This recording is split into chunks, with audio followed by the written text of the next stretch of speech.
onyina echampon abna osai asare Ernest Yaw Enim Mohammed Amin Adam ena Laurencia Ziwonu ensoso ewo honum.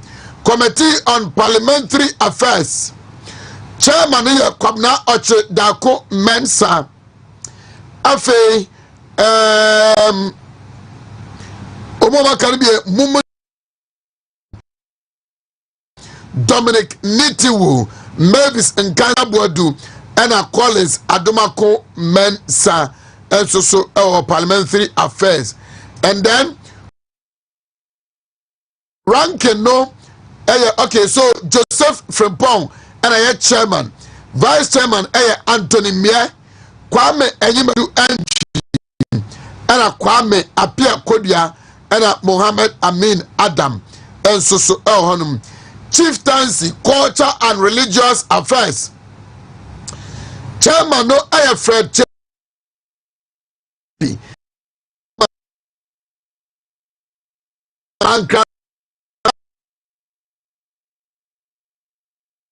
Dako Mensa a member.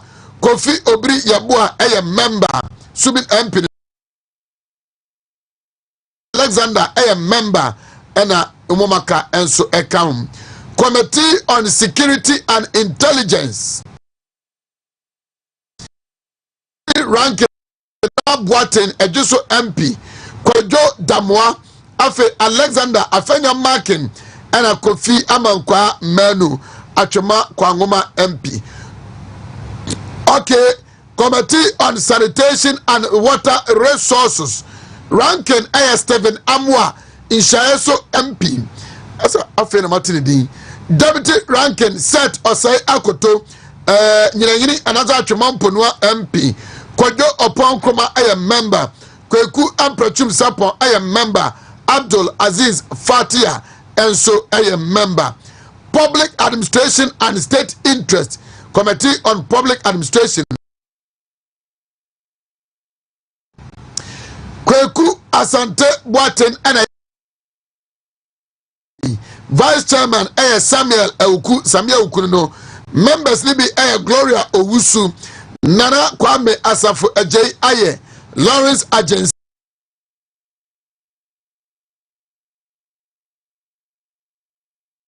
The 9th Parliament, you know, and so Ede Baba Yejma.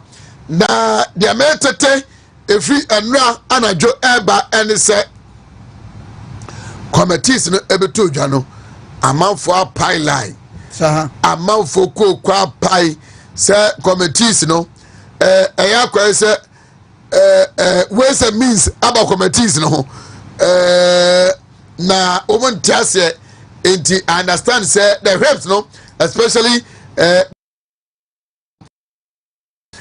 so show members they say some corrections be as on the plenary say omokwa chamber honum nyameya aduma Tuesday na ebufu aba amafo go kwa pai omo say ayakwa say o de mama fanso ya dara ma che ya ba na apom to say oh ya ben 8 minutes after 7 na mamini kan emfa Honorable John Peter Amewu edie and the press conference traditional authorities or one aye say o my ready obi obaba hobi obi amba beto mu honum na ase eya one too many say o ha ye say yakọ kanoforiate fie yakọ ayifie na no dey say akwatia MBB so omzo bowra say yakope akwatia MP ache no gifty or worry enso so ye detain no names and pay enso so ed ni amamra ni me but is that the way to go Nana? Oh well, it's not the way to go. I say the backlash Oceania Ecosona Enyefe. I remember when MPP was in power and Omoko Chechuchikata war asondem Mikai So central for framing because legally from so, but you see morally obi was on them no sum nyankopon and you know the problem I have in this country me say so me can some na etasumu pa no nipa binum ntemase in MPP at that time. I think that was 2017 no if be nwotwe as some me kan ye no MPP fu bidum ka say on this no kwansa because Chatuchikata is a character onyera wo hwehwe no a obehuno wo pe no a obenyano. And I said it. Now almost handing a court no he was admitted to bail 5 million and 5 million Ghana cedis. Now me sanka say na Chatuchikata the upper man self-recognizance bail. Chatuchikata self-recognizance bill. Why na you bet me a man that self-recognizance bill no? Obi a wo gidie se onwane. He will not interfere with investigations.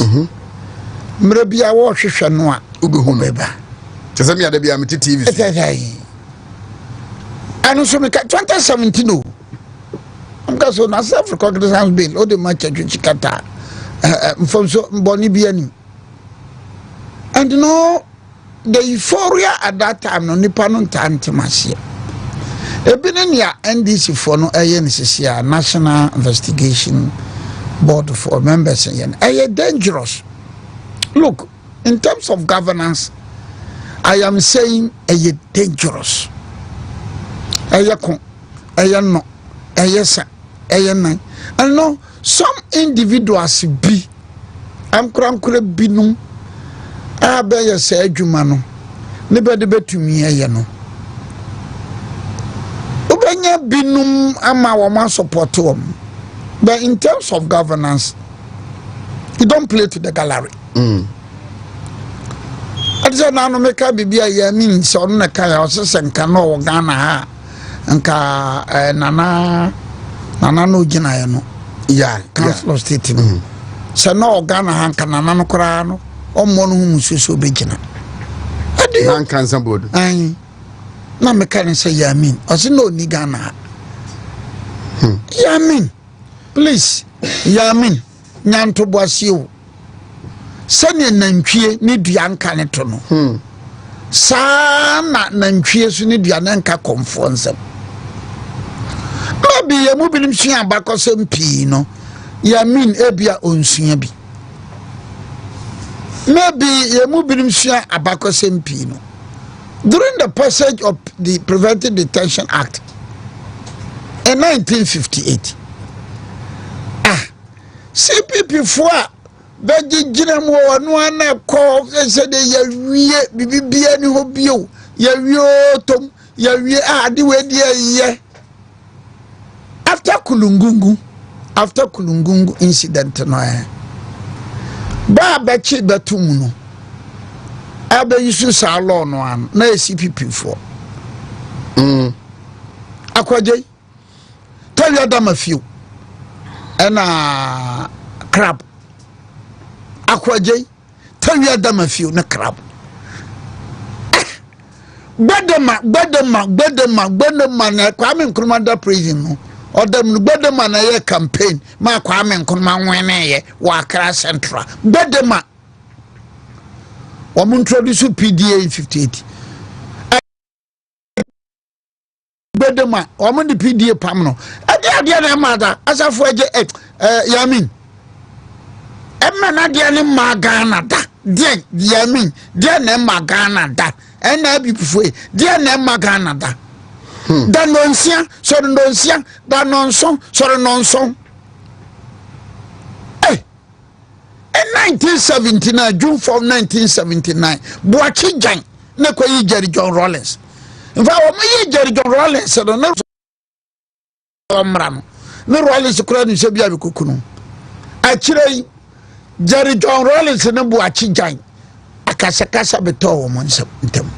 Look, politics, we need to. As I say, you from Yami. A been and night before we be our moye. Kwame Nkrumah was going to Hanoi. But Kwame Nkrumah you could all boy Kanalizarungu Wainfa. Nkrumah knew, as a first said, Zayarungu Hong Kwadia, appeared to me in your coup. Later, Zayarungu became the Minister for West and Housing during Hillel Imam's time. So, and I before no, Mumenya extra careful. Who calls her Ameu? Ameu no Ojani and Nasokoi. It is a matter of him cried, Krata, Macho, Ameu. Your person was a rumble star. Your person was a message, you man, Wapama, Ameu. Ameu who invited him. Ameu all night. Ameu all night. What in the material? Now look at the gift to Awari's case in as a lawyer. So give to Awari or pursue Jania. So no well butchery. Yeah. Na same see. Think about. I mean, this is common. I want to tell. See airport. There are a lot of people no more honuma or move video now. This is common sense. Are they seeing on one buy? What I say?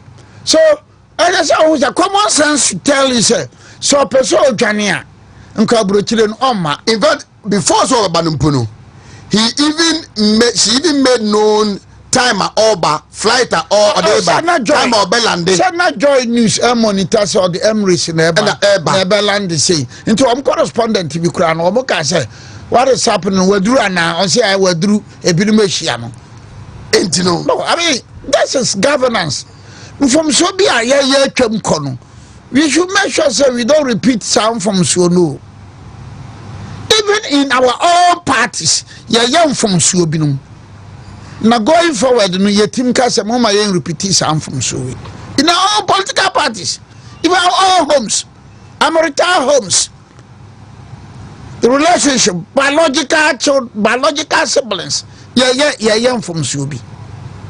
So I'm a wood na kwatia, so makwa kwatia, wakwa kwatia, Supreme Court no, as tall sabi bino, until kwatia MP office, oko pena kwebe.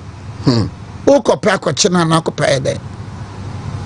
Oh, me master historian. Never is a monsieur meren yeninkaso. But no going forward anymore, Misoa, where my yamahu. And for important, it's not with the topic, but wala for history. As all crowd a bear with that. The WBC Anameka with the Nana do no be catching them, so make a crab a walla. Can wala for na wa or baby a wow, or predominantly by a can wala. Anytime I bet say I come wala for Abacos Biano, the 1700 map of Ghana. No, okay, wala the 1800 map of wala, 1800 map of the who said, natural say on Sala ne Boshie, or my 1800 map or my Sala country. So Omayana Dagaba country. Hanom can Dagaba. And anytime you hear of Dagaba, like if we hear was here Dagati for the back language in my friend Dagaba. Aha. So Sisala Dagaba. The Mampusi. Omne Mampusi Casa as work at Mamprugu. Mampusi Casa work at Mamprugu, but for the sake of say, yeah, no. Me say nim ye nyina ye wase ade ye nim je se wa unim hopa ye na otim the difference between Dagati and Dagaba what you say then asia no so na gonja oni gonja for bochie and na benkum ha say no so no on Cote d'Ivoire. Now we don't have enough history of them in the say na ye ka bia wo say Asante 16 something, Adansi 15 something, Achim 15 14 something. For the earlier ones, the cry to be 1817. 1817, cry and I know a Robertson, and I try to be about 1817. 18 Robertson crano, or Gina, na Quasantini, Quaunibi, near friend a Dujase, or no, a Codigaho, no, dear nobody, I can't tell. So 1817. So by 1883, Batukra, a renowned historian, not Troba, also could have limited history of the Wala people. Until, sir, Eoma, Abrofrosuma Ferguson, sir, on Kononko information one or mate. And to Ferguson, no infantini, get Ferguson, no infantini, no so okwa WONTUMI no somebody. Now the next time I hear Ipa Kesi, Omudiano. Omono ye frano na centralized system. The Wala for people na Wala for no na centralized system. So centralized system na ya beka asante centralized system. The Gomba for a centralized benyina hene baako. Mampusi for a centralized. So these are some of the incidents I make say we ye kena binimbare and cancer. Woman now more centralized system, the Mamprusi, the Gonja, the Dagomba, no more centralized. The Asantis, no more centralized. The Anglos, no more centralized. But the Wala no more centralized. I said to say Kusasi Tindanama for no. I say Abushaka kra. It no centralized. So the history books will tell you say you need enough as centralized system with the Wallace. About the Wala year 1930. Ahmadiyya was introduced into the Wala in 1930. And so Ahmadiyya be na nkramosom no wan I can orthodox no. Then in 1934, Ntokobi siye between Ahmadiyya for no and Orthodox for no. In 1939, Ntokwana Sambaye. In 1941, Ntokwana Baye. In 1945, Ntokwana Baye. So Wala problem no. Now, Ekofa wa mahin siye no. Wala na ejade. Alright. But a group of amanfo wa mudi. Wala hin siye problem pa ba no 1978. When wana Sidi Bomori ouye, whole problem no start here. Now ouye no, na gain Momori from supporters. Any Yakubu said the supporters. Then it started. So 78 problems. By nantokwa, na fediantokwa. Then at the time na Ahmadiyya di nuum. So when Hilali Man became the president, no problem was there. The matter ended. Ekoma Yakubu Sedu na wene. Now Obohun say in most of the why chieftaincy to say ye the chieftaincy no. Now Sedu here na man forget say oba wa ebere ni ebisi. It was so it was Jerry Rollins who solved the problem a little. Also I want to say in 1982, 83, Jerry Rollins had now a problem no because Yakubu Sedu no supporters. Na Jane Momori so was supporters. The Rollins yesa pam no twa mumienu nyina mapam afri kuro nu. Mumienu nyina mapam afri kuro nu. In fact, that was the time I injected sanity a little in the chieftaincy. What problem is you still have politics room. Now the current one Niniane Rashid Pelpu. The current one Niniani Rashid Pepu, Wamu CPP for. So Ubenya the Pepu family no, CPP for no. Then Ubenya BK Adama. BK Adama became a minister. Ewo Kofi Buzi at time. BK Adama for no so no, UP for. BK Adama no a Northern People's Party. Any Ben Sali. BK Adama Ben Sali. So anytime Ubeti Wala Abakosembia ana Wala amanyasem Ubeti BK Adama Ubeti Ben Sali no nim say UP MPP PFP now beti Rashid the Pepo family so no na CPP and it has continued up to today. So why so kutasa anse ne o chieftaincy no ekoko ura politics no sa te say da gomba for there no ubakwa kwanya abudu andani.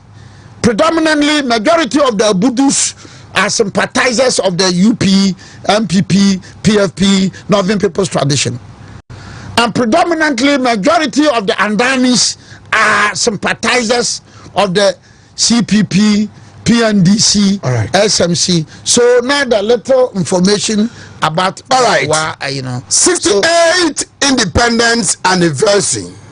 68 Jubilee House. Yes, at the Jubilee House. So maybe I say me fuaso. Me say me fuaso. Because I've been asking myself, say, into Fahundi ya dian kranam gingen and let me watch the bio. Can me minimum pa about your name be now. My brother who now. But so I don't be a 10 year but is it worth celebrating? Is it worth celebrating? Fear do see and watch it. Man, I come in Padubo on you be or a yabeko. Made in fear do an so many pot do an yabeko, Nana come in Padunum or a made in fear do an and so many pot do an 68 years. Is it worth celebrating? How you answer it in a bachelor? You guys say yes, this is no, this is yes, this is no. So some pass and nay the adaka besi ho say ye to aba. Kwasi broni nsan media so. Ene ya ye ni ya ho ho. Oyene ba wo say for na ben wene. Wo mo be ka say broni mra no na doso.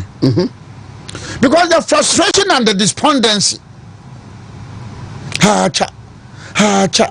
A friend of mine told me, say, anytime I see him, it means he has not the opportunity to travel outside. He has the opportunity. He has not the opportunity to travel outside. I see. The maybe I'm going to be Shabian, a chese, Unya Quenya, or the Betukai. The very day, Nibo workers as a mino. If somebody, because or yeah, Juma, it pays so well. Intino, Diana, intimacy share, Yamanama, Nippending, yes, woman, bad leadership. Bad leadership. Bad leadership. My economy answer. Bad leadership. 68 years, bad leadership. 68 years, bad leadership. The Kofi Buzias. The Nelson Mandelas, the Namdiaziki West. What you say, Boahen. The Kofi Buzias, the Nelson Mandelas, the Nelson Namdiaziki West, Ghana, Nigeria, leaders no way. Beye, but near ye essay or me through. That is why I say bad leadership. Because look, I've been saying it. Me mekani debia. Resources African one, resources Ghana one. Money is a Ghana sorry akopebu sia. Esre. Mfia do sia nwotwe. Nanu ya gine enya. I was nanu we di mfia do sia nwotwe. O ne ba previous years ne be di amanfo ani gi wokro. Won say amanfo ani gi wokro. Won say amanfo ani gi wokro. You have the resources. Just harness the resources. Come on, faweka, man be konanim. No, if you have your siang okay. Sabio kafrache. Or ya bank on ubio.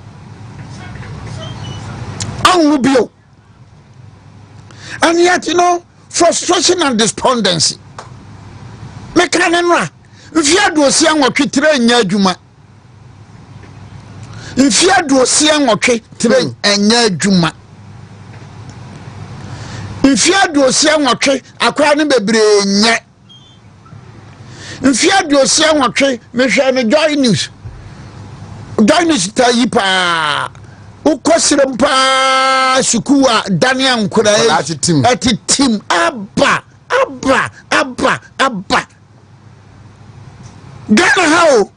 Ghana ha. Mfia do sia nwotwe na Joy News eyi na mehwe pa na mewira ho na je say ye wa fifiri idea ye da Nyankopon wase. But it will be wrong on my part. It will sound as a hallmark of insensitivity. Some media me bati school dari kama na esiremu je say awira ho. As if with due respect we have second class Ghanaians bi wo baby. school dining nye akwane nye nkonya nye bibia nye na yati was state anniversary na president Mahama akra ni speech lo de man na mamu say o say sanka abaneka 20 million Ghana cedis nanka ye de bedi which is 200 billion. I said already I know 13 point something million. 130 billion a day. Nana, Nana, President Mahama, I respect him as my president. But then some kind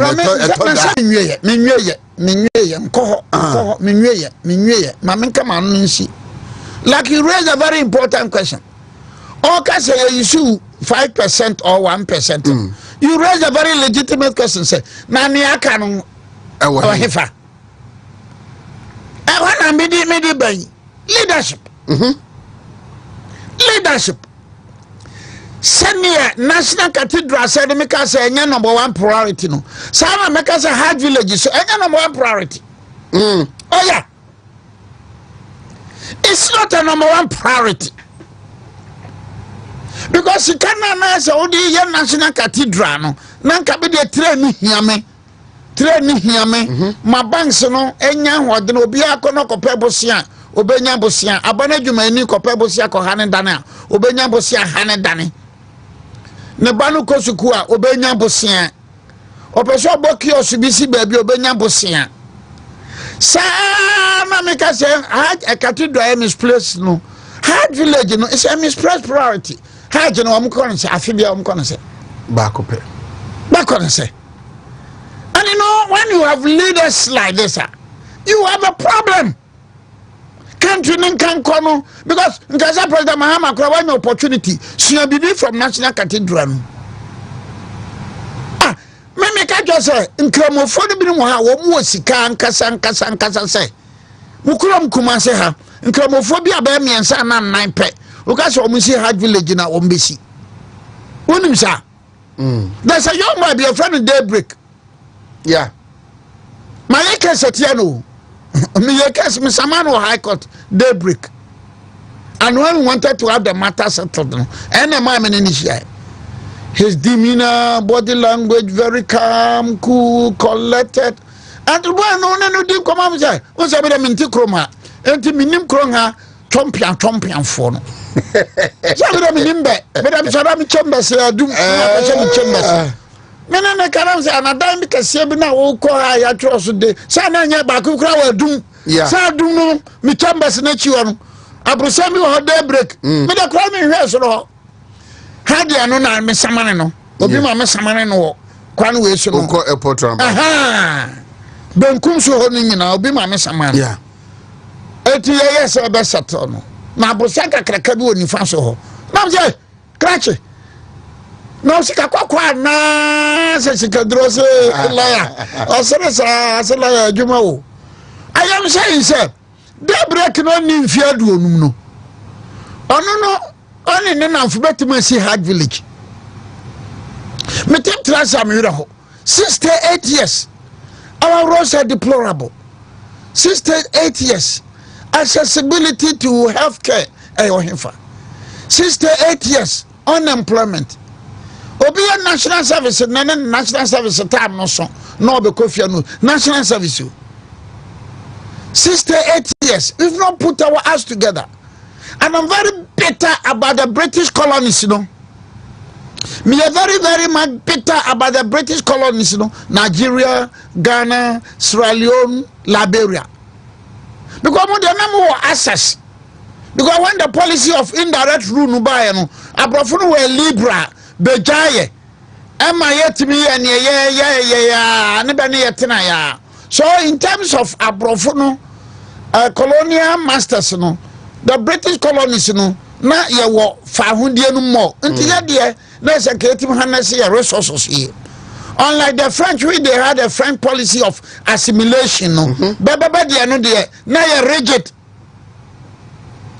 And Ghana, and yet Nigeria, and yet Sierra Leone, and yet Liberia, and yet so 68 years. 3 years Juma. Who's the 3 no na debia meka or anybody? Because the 3 years Juma. wa kwa brochire training ya adwuma ehfa uba move from Rome asane aba opeso ba Düsseldorf obeba well so ya ba kon mfiedo nan opoku ya mensa Ghana Education Service. Oh, okay, you know him, right? Oh yes, a very good friend. Also, yeah, examine the socio-economic effects of the celebration in the districts, metropolitan and municipal assemblies. Business is a so as compared to say ye didn't baby bako now you see a reduced cost, you know. We should be business around it. I'm not around. I'm not interested in the business to be around. I'm interested in improving the lifestyle of every Kenyan. No, I think so. On an argument, then they say you see a dinner a Jubilee House and Kwa Yakata cost you fanko baby, but say you celebrate baby, and then people will take advantage of it and also make money.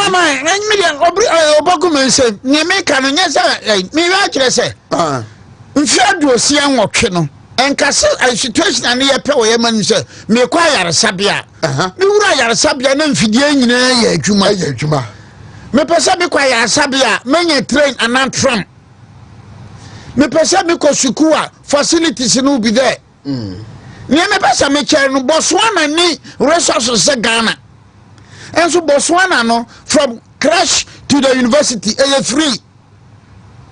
Botswana from crash to the university free.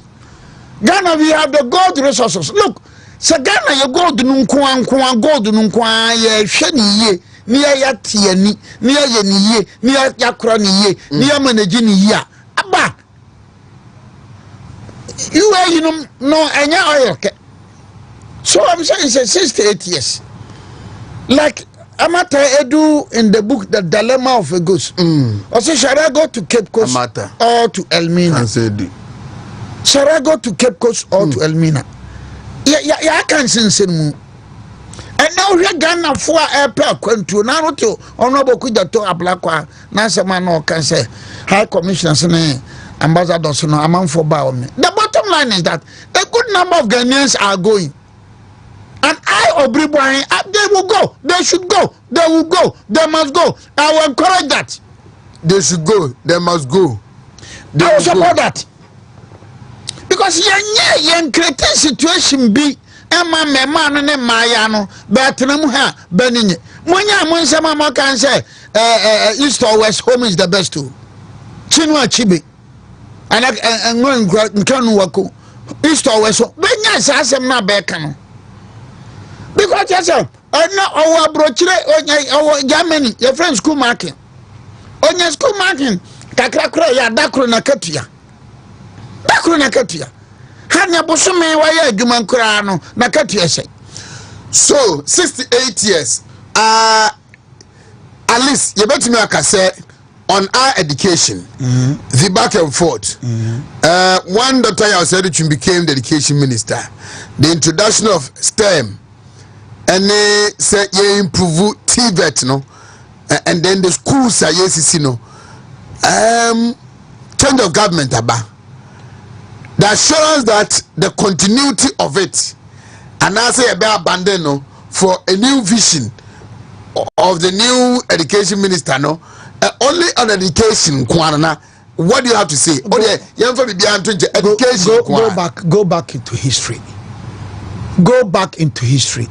6 March 57. Before 6 March 57. Sana Ghana city. 6 March 57. Control the resources of Ghana per income capita. CPP buy 64 na man for ensalai. 64 na man for ensalai. And to basic items. Kunu buy 69 Kofi Buzia buy. Manas na peja. 72 betu Kofi Buzia. 74, 75, 77 na champion on started shop binum abetono ayuno. The truth of the matter is that anytime you have the Dankwa Buzia Dombo tradition in power, banya she kwan Ghana konanim.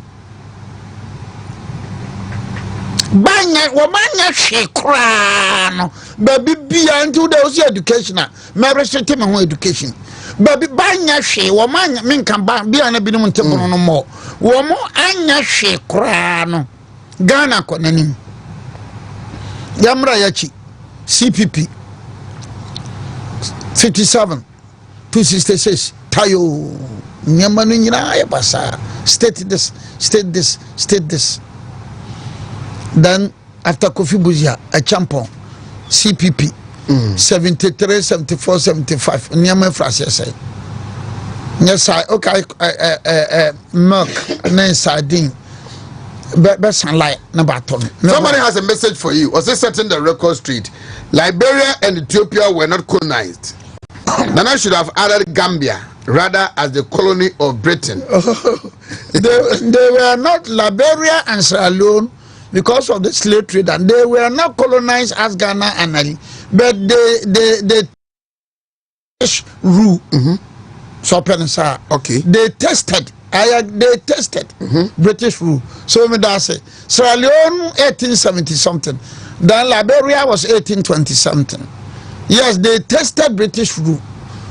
Macaulay in Sierra Leone, and then Tubman and Tobert in Liberia.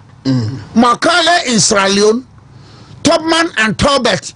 I'm told some say Tubman Krana ne Papa ne Bani Tobert in Liberia. They all tested the British rule. So I have this message also from Prince Acheko, a senior manager, analytic and insights, TD Bank Group. I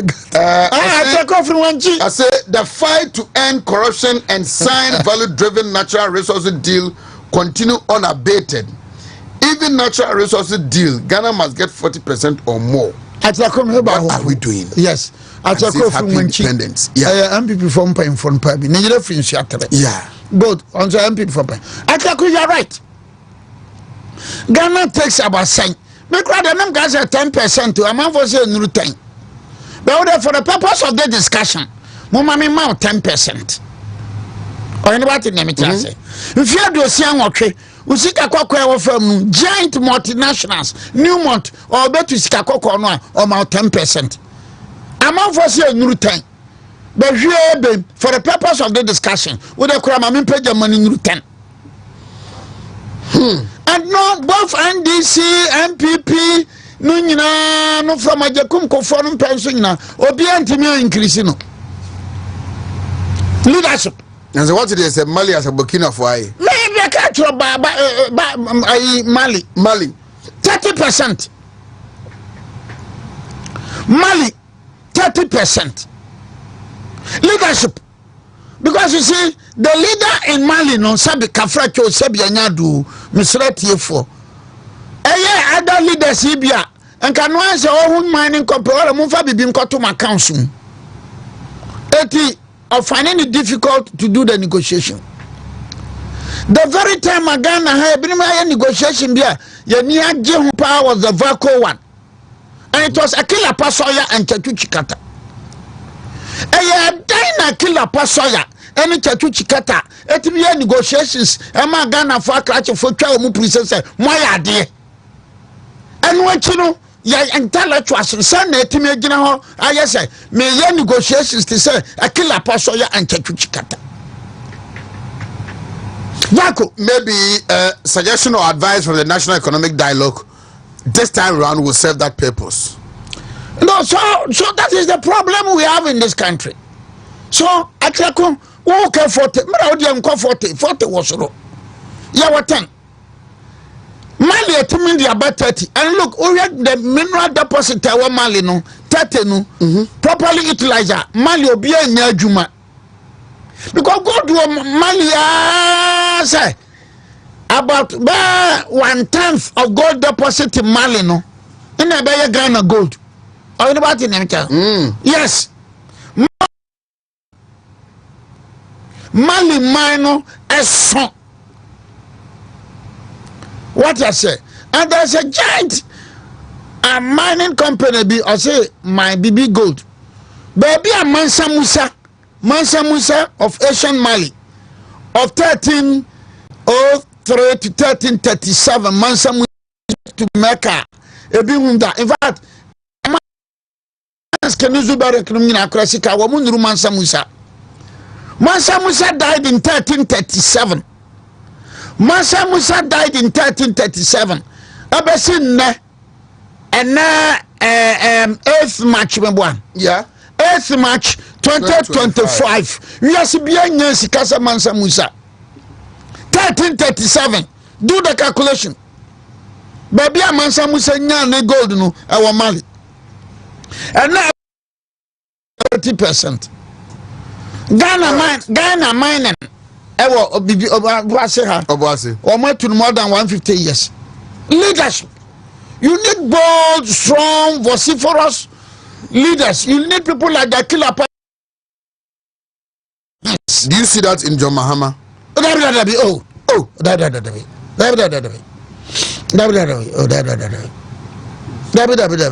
think you're talking about Professor Moss? I will agree. Nanado. Jay Kufo. John Rollins. Invitation ya dia kire yen so another Fourth Republic. So on the Obiri thing. Yes. So for him you will. I will vouch for. Why? No, Professor Moss, the demeanor, the body language, the principles. The principles. What's your name? MPP. We are NDC. But where there I will vouch for. But why not John Mahama? I look for a big crab. I got to some crab. I can't read. Nanado. Debbie. Why? No. Why? No. Why? I would. John Mahama, you have given reasons. Jerry Atamesu, you given reasons. Nanado, why not Nanado? I was want to review 10% of the. Mr. Atamesu went to review. What's the other? Atamos. Odishan. Is that it wouldn't have taken more than no Atamos 2-3 months? And then Atamos, look at his ill health. Look at his ill health. Okay. What you say? Now, national economic dialogue. National economic dialogue. So, conclusion, let me. 8 years, that's so important tomatoes from Burkina Faso. 6 to 8 years, that's so import Guinea. In Burkina Faso, the new military leader has used $12 million to set up two factories processing tomatoes. Two. Ghana Pualungu, na $12 million na ya dekwa na akosi say. So, poor adrenaline tiasia Ghana, Nigeria, Sierra Leone, and Gambia, poor adrenaline tiasia so. A good number of our leaders have disappointed us. Now, many people no disappointed me. I say, NDC, it is just a matter of Bakuna you break economy soon in the same crap. I said break time and that's a time. Who say boy this time you can stop the match? No more economy soon. Anubia NDC. Okay, so you move on to the economic dialogue. Economic dialogue, I watched it. I was very much impressed. Honestly, sometimes that you use that term, we are very principled. We are very much impressed. Now I've been saying, me say I can't get an economy now. Impressed about what? Interactions. The oratory, I won't call it oratory. The submissions. Hasn't always been the case.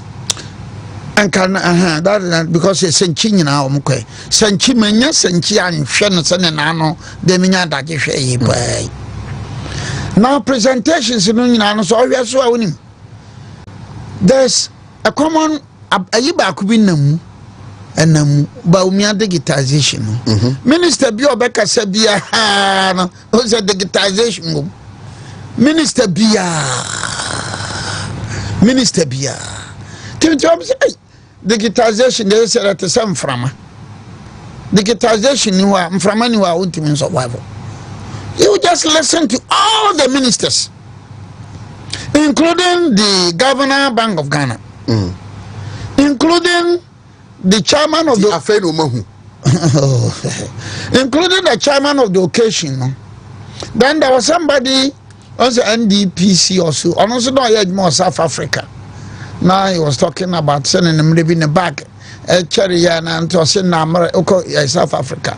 What money digitization, including lawyer Ajari, the minister for agric and they were all talking of digitization.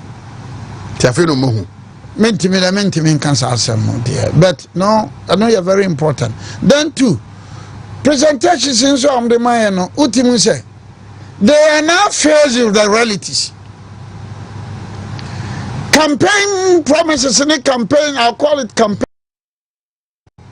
campaign talk.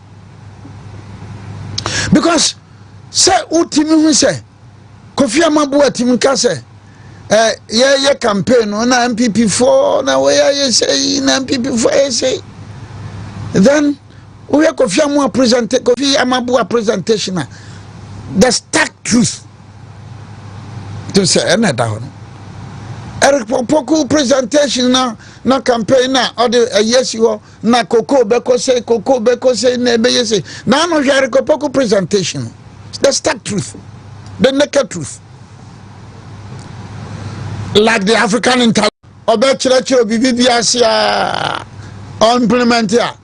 so we lie through to power. Oh, but that is and then a lot of things happening in Africa. And we live with it. Oh, there you shouldn't live with it. So now we be some education there, no. And now we say educhum name people for brilliant politics and this you know bentimun follow. Go back to the Kofo senior high school.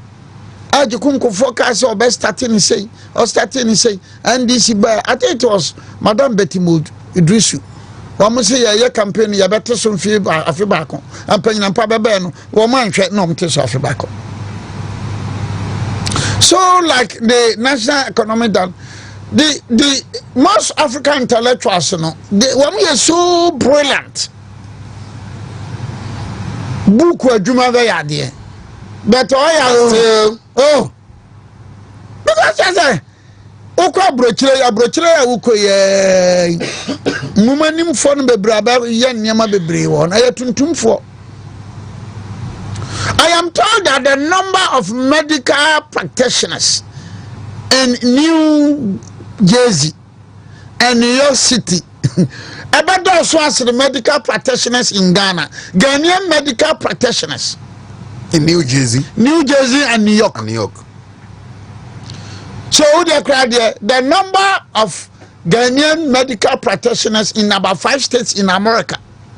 And those are the Ghanaian medical practitioners over here. How does it in Yemen? The NASA, there's a body known as NASA in the USA. I'm NASA be shoot to a Yamana Kosra. Professor Kulije Niban Oniwa woman shoot to Manenko. Professor Kulije Niban Oni America. Imagine say a person about holidays. Nah, or maybe calculate I'm an about holidays. Ghanaian. So you see the problem nyan go pon boy say after 6 match you be din komo we at most 1 week now for 2 days now for out and that ends there. Yeah, because the question is leadership. I had to say bro nya so no akodwuma kobusa ma na afia to say afi we dey nya kura fra say na ye afi bia na afi we nye. But leadership, look, once again yet here ye din komoyi me catch us Burkina Faso the $12 million why 2 factories Pualungu yeah the $12 million I think it's a $12 million yeah they are more be Pualungu is a functioning. What the Central Regional Minister and NDC appointed 3 days ago or commander what in your kind also call her on Fidian go on Fidiana Pro or Fidiana Pro 68 years ya back wedding fear 9 win upon a 9 commander a free Professor Mose Pencil ene ba mahama ene ba he ene ba he abesi na inti Ghana sika na ye de akowura mu commander na ekɔ hefa ene say ye to ye nsa fro bi so me ya no commander obese political persecution ene ye to ye nsa fro bi so omra po alungu me ya no a bebeka say political persecution le ye koya na se ne ye bai okay say ye hunu say ye kwa na say ye ba ne ye nkɔ wanchi ye ba na be hebe bi ebeko mine no yes. And then the NDC constituency chairman, NDC constituency chairman, who also resisted.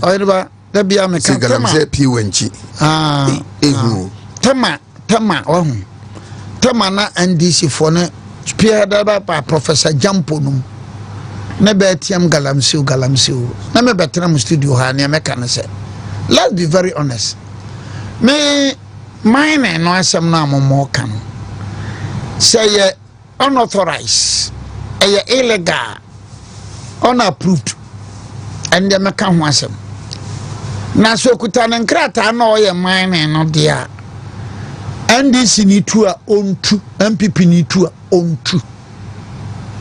MPP ni to own two, NDC ni to own two, CPP ni to own two, or Nyamanyasem o two own two. That is my policy. Giant multinationals are about 10%. Ni otu no so no mana na ni hu ohun se mutu wi a mon kata so ba odi be tu fam ho na odi be ye ni nyina be Ghana fo anya adwuma ene yen ka na kore man Ghana yen nyina yen ka na kore se mining ni ho a nka me giri se wan hwa the same Nigeria oko se Sambisi forest ho no a betwa mbede wako wura ho ne be face cabra no di sikaba no be gya won wa hwan kasa bi ne bisi be mine na baye na mamma ne maya no nyina bebre anya adwuma etimu menya se ya politics enfian bi ane ye no na MPP na nsuo na sai na nsuo na sai ya wasakropon fon kan kilo bi so bi mra be nsuo wasakropon body an kan kilo bi so mra be nsuo Japan kan kilo bi so be mra be nsuo. They are doing the mining. Benya nsuonum, benya duane di. So campaign na Professor Jamponum no edi agem no na binu so ntiase MPP ena mna so munya mu nsem hunu no. Me me wonamfo binu wo mo the mining industry. Oni behia na no me kan oni behia tire NDC ni. NDC ni our mining industry. Ono ni hia ono ni nkomodiem no utimi se wo employ nipa bebre otua nipa bebre ka wa ma nipa bebre nya adwuma sana oba mining industry na na yawo MPP ni o mining industry o employ nipa bebre otua nipa bebre ka o ma nipa bebre nya adwuma ye. You understand? So if we are being very honest to ourselves, say see chairman ya better or resist ayifui o ze sanka ya MPP anka se sanka unyini sanka ba na ndisi kura beka se ku ensi Ghana kan kura o hene ba but ni all resist no na kese oninkrata enti task force for no wo mo ho kwan be wa mu se wa resist ndisi era de wa mu se wa resist what is it be Professor Jampo ni ho Professor Jampo okoba bi Adam Sani Buananse se okoba bi atena maame no yonkopa NDC Newman bibi yonkopa no baby ano mo nka ho ansem. We are not being honest. Intellectual dishonesty abibro makrache fo bebre no be mabe krache adwuma no nya adwuma ne bebedi ni hia be NDC ni yamani no MPP ni yamani no okuta ni nkrata oboa womo boa because you see womo ni ma anka bed na eda abai no so no nka nya asem ketwa enamo pamumpo koko no nyina eni ahodene biu Crossroad Coco Abafam, Bonsun Quanta Abafam, Bonzai Abafam, Chansin Coco Abafam, Hele Abafam, Asakrabga Abafam. What I say, body aba fam kokoro no nyina aba fam kwa awen kokoro no nyina aba fam so NDC ni no a resist yen enye na ni so resist ana task force for so me gidi say so won krata anka task force for no nko say be ko ginyam but when say NDC resist yen news no what in baby na news abakrom hanom a within 2 months na eno anu no dey say so bebebe you see I am trying to understand the posture of the media today. Nana sa gold bars abere be ko che any dollars ya be ko che yes e ko che no what you want say and once you say one alaji asan entifie na omu ko che ne ma no omu no if you need house number alaji no nidini enye obi dia alaji o nidini why na ne dia it ends there. Now say you say NDC former parliamentary candidate be cocaine central region within a day or two, that's all. Yeah, you're talking na you need some information. Entino. Well, Abia. No, Entino, what it means is that Abia, we are ruled by the saints today. Until some of these things, and we as a baby home come up. No, you see, what it means is that because the energies of media invested on some issues become the height of it everywhere, and all of a sudden, once again, you are perhaps we are no fight in politics and history. Because a no fighter, actually say, would no more starting. Let's go back to the CPP era also. Before the formation of CPP in 1949, from 1947, then kwako koto kra oshe suit, wako koto wa oba, akufuadro ako koto oshe suit oba. Oforiata akokoto oba oshesutu no bara yankanchro sankrofo de bana abrofo de bedi nkomo ntifo ahode de bempese ebenya just oppose that with Kwame Nkrumah. The Messiah Kofi Busia oh wait chia o kan brofo kwa na brofo nye. That is what Kofi Busia suffered.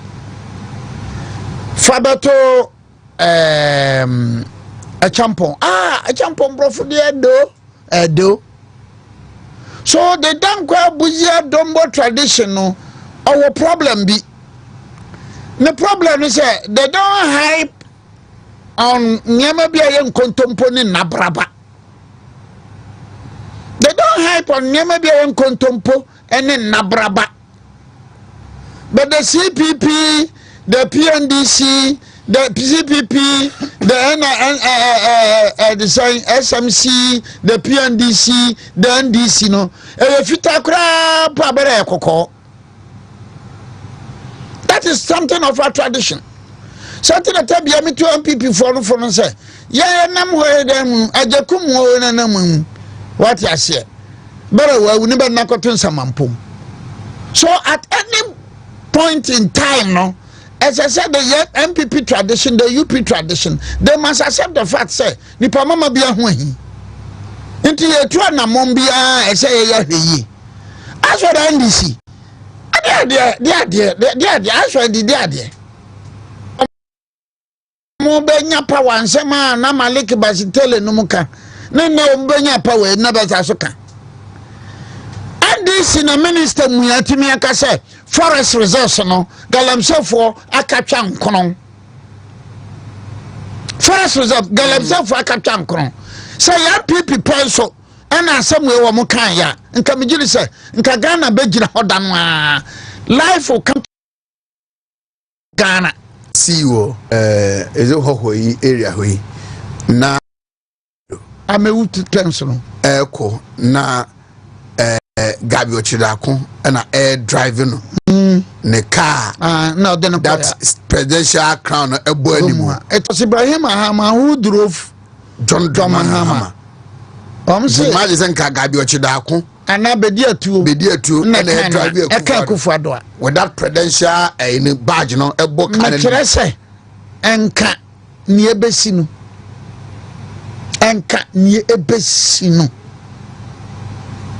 anka ni ebesi no say ya Gabi na neka ana asante bedi atu na neka ankanye ebesi no eso President Ibrahim Mahama na no kan President Mahama. You know, now NDC aba power no once okuja to black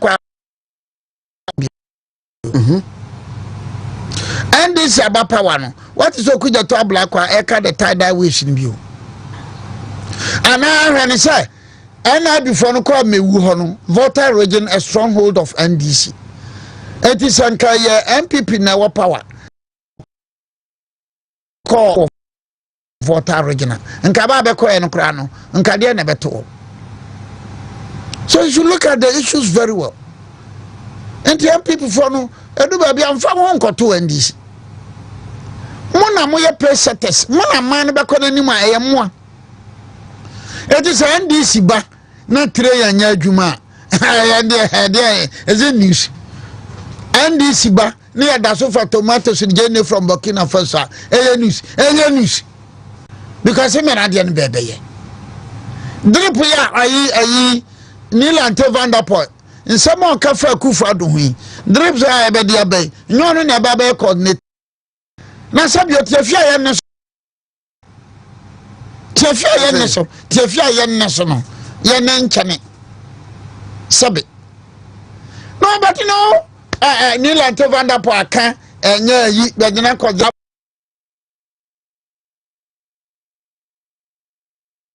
bo more fly. Be very, very careful. Mama yam fire your home to NDC. No, what I say. Mama yam fire home to and I can't say. Mama mouth 4 minutes. Yeah. Mama yam fire home and to NDC. The most important thing for us is that I know. Let me take this opportunity, Honorable Abe. Yenna MPP for MPs na ya depa. I'm highly impressed. Obisi brofunti sabe nyamene meka ho. Nyamene meka. Ohura and number bi abara brofunti. Majority for better than minority. We dem Islam nyamene meka. Mo bi am fan hwem. I mean this is the clarion call now. Brofunti majority better than minority. Me I'm not interested in brofunti no because I nyame kasa. And to be out in Kati, maybe but I'm saying, sir, the NPP MPs no have demonstrated a honkeka ne ahodene ne anijebi ama se no womo aso majority for no say twam ba so majority for no say twam as if some minority for no kra no be majority and we must congratulate them and they should continue to do that. And they have been doing very well. Now my MPP spirit, no, tell me about some minority for no, yes. Some man the MPP party who come apem beba. The mighty minority 88 versus Emubako elete won China. So many South West. Mama na kwa but the constituency no I said some ma ye ma obi akrata no obi ye mine bi sa yes akrata yes o ye ndisi ni a no ndisi for na dia boso and I said mo man krata mo man MPP for krata bi eno ni asem no mo man MPP for krata bi ba se ko bi community mine ho man ndisi for ni MPP for nyina na eye I don't buy them so mo kwa na eye. Oh, na say the only subana. Because you see, from Mancranso, I could drop this one. Bankuni ni fanyina, poku kroma du jama swede, assassinating in a skakoko womb, tra, kodru bechem, tra, kodru dropa, Bankuni for skakoko ho. Na wana better na one macramana becana badaho. But the man and the mumenya politics na ye no. And this in you on crata no ya juma MPP ni wan krata na oya adwuma amoma ne nye o ma employ nipa bebre mu tu wi am kata so me kwa benku ni fa so de ma hu se be kata so benku no send this for no be tu yo anya this for no be tu yo cooperate with them, they are brothers and sisters na ye di na ben kata so ne nyina no gold no nyankopon dia hyefam munya mo politics na mo gold no dia eni ho a enka Ghana mema ne ma bebre ni adwuma baby bia betu bi mama ya ho ya ma wo ma ho de let me say lawyer Nana Obiri Boahen eno no Now Abranya investment company Abranya investment company Abranya investment company. Oh, okay. And your number is 0243 22 5592. Okay. Your 0243 22 5592. Mom one mine no. I am on free. Your mom knowledge. Your mom assistance. Your mom advice. Mining from abroso to woman friend. MPPO NDCO Ufreya baba. Thank you very much. 9 minutes after 8. Yemfa the last 50 minutes, Emra Emedi and Komo. Okay, Betrasi, Trasi, na yini and Komo. Right, so I want to me 1013. I want to meet TV. I want to meet TV on Facebook, YouTube. No, I want to meet TV. 30 minutes after 8, and next Saturday, the 8th day of March 2025. Yenin Komoy na sorry ya na want to meet sports. Fancy Di Maria and the team no Babetrasim. Elvis Kwame Osei Mensa Dapa Okumkom and Kwesi Kradu Emma Mete yese. Say Parliament, idiom de man black Chinese. Na minim say J Adolfo and the black Chinese band no. Say no bo konkawu, say no bo keyboard, so bo bass guitar minim. Black Chinese akwaba. Obi and the black Chinese. Maybe chow minimum they are bearing any last minute changes. So say when they get to the plenary and as a chamber honour is the first time MP in the 9th Parliament representing the good people of Afano Southwest, having the constituency capital as Mankranso. Now, observe on the Committee on Human Rights, Committee on Local Government and Rural Development, and the Committee on Chieftaincy, Culture and Religious Affairs. Interestingly, Obaya the Vice Chair for Committee on Human Rights and the Vice Chair for Committee on Chieftaincy, Culture and Religious Affairs, and will be a member on the Local Government and Rural Development Committee. Elvis Kwame Osei Mensa Dapa Okumkom Machi. Yeah, I mean, I feel na what you assume. First, in the now can be say, AKA Black Chinese. I know when you have a credit dimension of MP, what is what is so. And also about Parliament to deal with the amount. One day, I was in our candy. Men can't be brave. One can't be brave. That's what you mean, your penny. I see. Parliament is saying, oh, you know, when I mean, shroud, and I'll pay a chair, WONTUMI. Etie food na enchi akase enso enkoma Ghana adihye na ne titru ane mekrom Afano Southwest for MPP mabuno ane NDC for mabuno enchi akase FF de kase so ema madihye food na emprempre nyankopon dom me so me ho yepa. Good constituency to say so far so good. Me no ka say me free constituency never. Nti we dey na me dum na weekend no meet me ba. E ho na me tie e bo me bere na.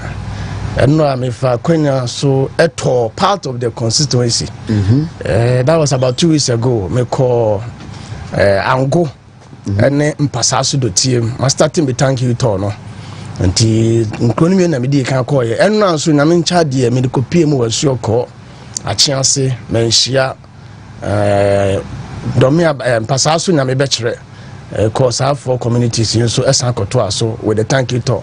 So far so good. Constituency you good pa. Just say arehosem kakran so etiachi na no so chinche bi toy ema enframa tutu mama me constituent na ma de hie bebre njanse atogu na ye kakran no say sebi mantipra anti owo nemom natural disaster ne there a sigidigidia because say ya die over 100 bro kroma houses if you chrono half swapper konso ebiasi mankranso school ebiasi bonkwaso ebiasi asikantia ebiasi adade krom just ano dene wow enti imprempre de maso aye hyepa 2 months in parliament journey need to say so far so good there be am kase not even a single casualty and now say bibia no atochima eniema de dana kwam ni me pese me hu bia sha pepepe na me hu in other words things are in order yeguso eniema e konanim so hwe dom kuma na e free minority no mighty minority na Ghana for na di adanse se adwuma ne de ye na ye enti eniema de dana kwam pa good enti muru afie hoi I know say yana mentorship honum why nom and I say before so be MP esine so wo hwe no uru afie honum why no why against person ben we did na like you to what you want to do as a parliamentarian. Well, asem we dia abo me bokakra na on say NPP ya yese onyankopon atie bia ye bia no ede ade papa ebre timamufo ye niam sisi so pa ye leadership me fa kwanya so aboma baso ye wura afenyo market yen papa wadaya na no woni ni team I mean the leadership o ma hyehyɛ said the no committee si baye utimi nkoka se me de we na me pe randomly ya fa ne se ye nim obia enti me se amanfo besu one se me agric student. Oh really? Me lab technician so and so committee say baye atwa fanchan so that means say me be say me nana me na different folder me be kwa kosua de ma sha ase akura and we so build ho. So if you're a member of the NPP, no universal manner, you can't. Until also leadership, chim. Nipa mi ensambia ni amau penina. Omususu se onu na o se training mo ana o groom mo. Until mi manta. Se si am no kase de papa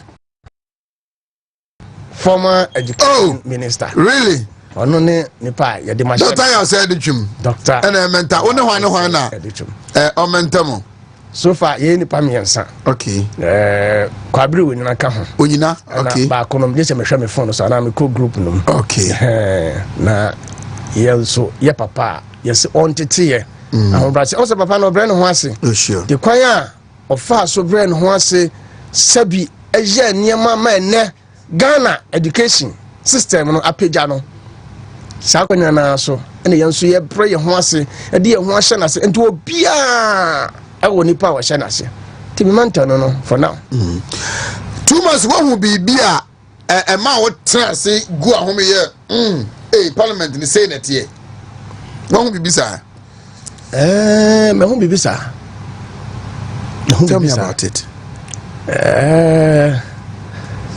one bra omanpanyi be pie mu e Parliament House na obedi nkomo fa the State of Nation address nsem bi ko so ama me yam hye that was the first time me yam hye me e ofio and then the second one enso ye bra obi ye hwe han na woni mpote pa se asem we se netie na okabutu no am say sana mote anti sana ma we mienu ana e ma me punchlines kakra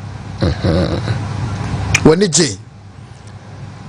you wake up one day in the morning now all prepare when you are stepping out now and your normal business of the day and I okay but you remember say you are going to parliament as a parliamentarian representing thousands of Ghanaian people within and as a Omuwo Havana Southwest. How is the feeling? Well, ya wada manage and you debut so honoma yana media mixed feeling. Yeah, sometimes say wa kofi ho na ye kan asem bia wonim sa asem we pa de ka ye ni say ya na beboa na politics nti majority for say ye be koma no se basa na makoma no eyemiya because the minimum say Ghana ye yeni na onye ba Ghana ye yeni na ye dia say yanka ye ho amom asefie baako aye wo hene baako a to rule efie no to control the house ebeyedene hwe na no de tia no say obi akasem bi say the daughter of a murderer same way as circulating all over ewiase ni na globally obi hati bi you say it's true say sister is unacceptable behavior the same way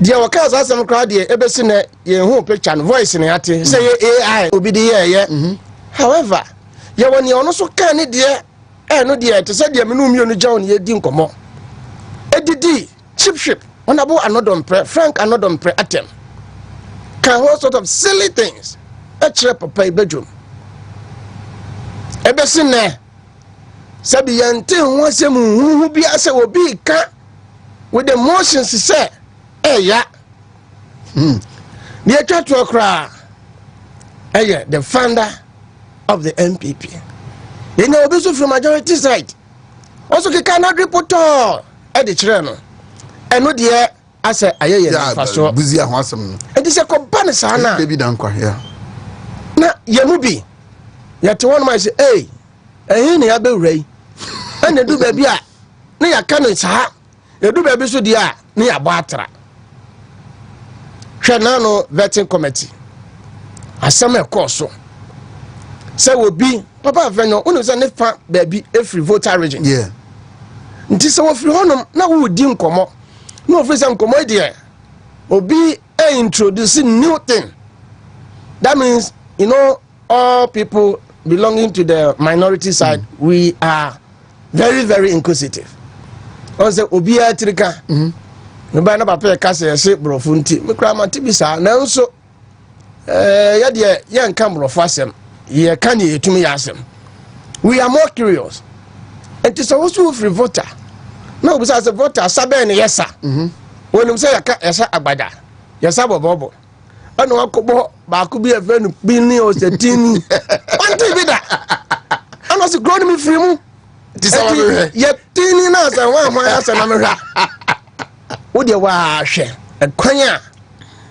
leadership de ne fa so me manensa and say yeah we are just ridiculing no ye pese ye hu se bi kra na voter ho we've invented a different culture of which we are trying to be more curious na ye hunu na ye mu bi da che ye ma say be for tourism krani me ma anase ye nuan keto no mo school ye bisa say what are the cultural dance ya wo voter ye share dia ka hu bi enu ani ye nya majority leader overrule papa afanyo asem o kan ye wie ye no ya no obi kwabra no so te social media ya bɔ ne patua ne ka se won san twamo papa afanyo Ghana say ne ye pɛ ye man na voter region for nim say bi kra papa na so no kan no omo kra bɔ no mo to omo ni mo hwe e do hen ba in fact enya bibia na yetimi ka ho asem de but ensem ne bi wo no ma entwa ye ne nkoye jano na ye bedran no ma na wasi yetimi ka matima mu 40 ase se we are doing our best dia na ye obi se o me minister na minority bit maka se menjintum ye koso ba from na minority ne ko general position no but ye person ye who the competent ahoden a nipa no betimi dia koye adwuma no ye person who se nipa no wo hunim dia ye person who se Ghana for na fi agidie nhye nipa no mu se adwuma na wo koye no eye adwuma kese enti wo se toto na no hunu se sempo ba bi wo no wontimi kra na ye man ideas sometimes adwuma no ni na no mo na yo ebi wo mbe ja kwanche no be free the minority caucus na so ye po man ni yenti we also give them the directives se munya ni se na munya ni se ya befa and so far there yeguso right. State of the Nation's address when he sat in Parliament Now, His Excellency John Dramani Mahama, the President of the Republic, eridi na okasa na ochabo MPP kakra na o make reference kakra na o make projections kakra na okwa owie no. What did you tell yourself? Unse Ghana bejina he. In fact, Ohimba eda mampanyi be PM. And at you were reported in so many newspapers. And Dana Opiana na mi pie jam fi kire say edanum ho nsem boy kan na ma wusumeti on say chamber me aminu apani lawyer Raf Opoku adu say otimi sabon kumso ana minu aba Shelley Chase timi ni faso ti me ka go Raf wasum say Raf papa small kan dey me ko dey na me trim fa me hu say manifesto pa na ye reading nyanya the state of our nation ana papa address here minyam do ba be shebo ntem o da fa na bra ye beje no why say ya to aba now the state the whole Ghana as a country sebi oyo ne asi entokwa asi a soldier for national security for normal metro for setimamu for ebowra obi fie ya shibi mukas ya shibi dan ya papa hwehwe anye me se wo man mu papa ntima mo ho wa se aha asem we e wo oman nim na measures and I say ya me pese me de to ho just to resolve the issue and so to say only to hear on the other side say MPP for amobra wo ma anya hwe na ya de we are doing the resetting. And to reset the measures, Ben, and you are coming to reset the various chaos at the various what do you call it, constituencies, and now towns, and now regions. You anticipate be only to hear say Omanpenye say Nenkokwan keten no ebeba so. Only to hear say Omanpenye say na me de tayana. O my few days the ebehu eye dom so a ekoso yi eto obitwa. Some of us eye ya rehosem, some of us ye di abobo ye twere ye se egu yembo. And these are some of the few words me ponche. No, o say o describe on say Obiri redeem manifesto any state of the nation's address. Not manifesto simply because say okasa na do baby hwe papa Yusu Mampanyi Mahama Yusu where di bi say the economy is criminally mishandled of Ghana, and Ghana is a crime scene, criminally managed in our country. Okay, Miami Shelley di me peja me gina say hey I shouted, I couldn't control myself.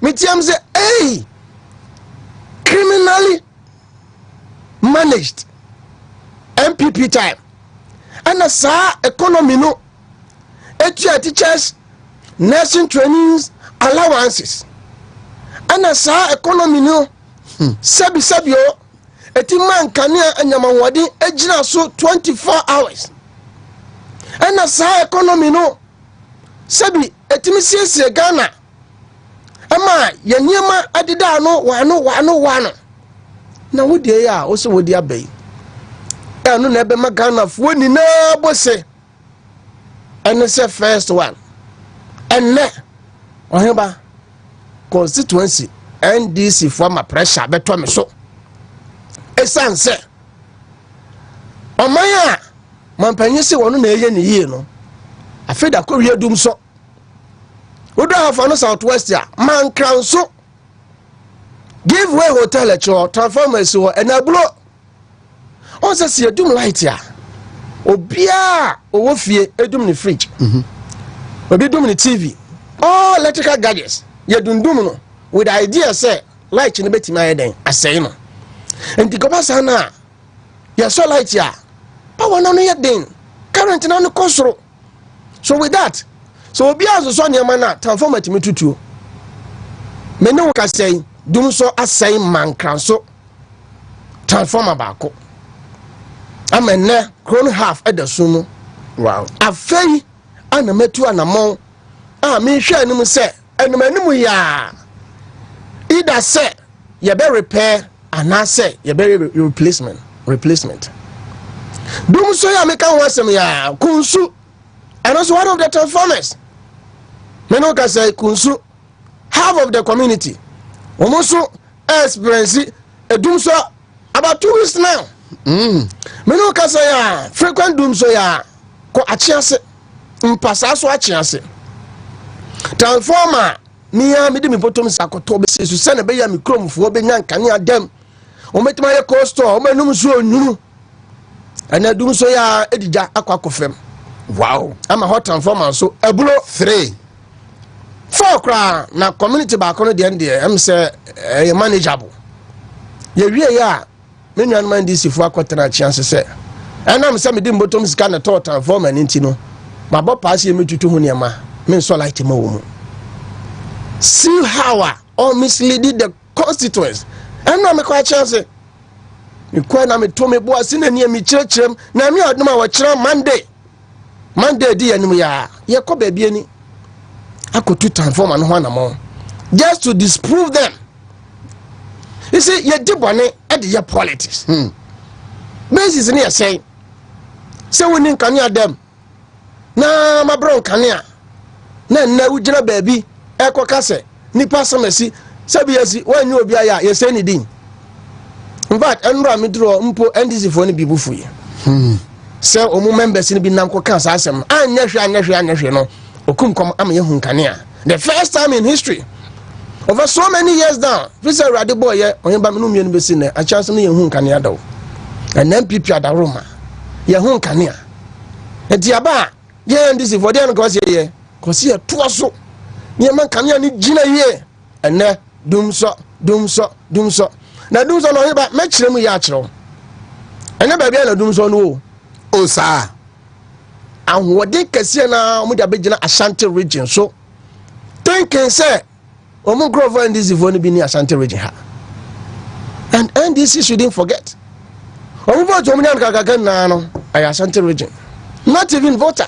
because not even voter I have been to Accra. Power fluctuations. That's I kumasi de nanu wadi hu. Gidi.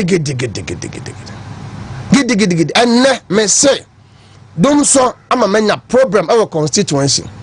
Coastal seller. Ni nam over 2 cars. Apro our for the southwest. On will be that. Generator bay na betimi dia power to fuel sa na otwe mienu. Wonu me da. Na me bisa me ho say. O dum no. O dum say MPP for nkwa na ti sa kro no mu ana. Na ye de betu ye hofo. Na ye na no mu bejo me say ani anya sika ani na oyo.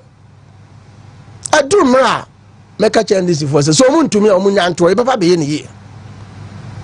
Aye den an economy aye say aye criminally managed. Etima ye hu nkane asa ne mo amose mu betima jeni ye na nanu numbi kra omoto ye twa me bo ne se amabani wie no state of nation address no na majority for na storage na ho 24 hour mo re yafi O dia sempa na bo asempa na bo 24 hour economy no cross no man no timi se Roma for no wom but the form na memma no so bo trouble no wa kire udi say for no so bi bo ho ni hwedin na say hey me first akonya sa bo na bo stick cover so seminar mo urade de o sa brand here anu mo wasi am mo remix because no mo kana nya no kre e do so no mo di aba the we and some who said dom come and say sorry down man because that day we were in our black suits or attire because you who say you face challenges we Ghana be bra NDC be fra kunya no the young now you dum so we also started giving them the the remix or the doom so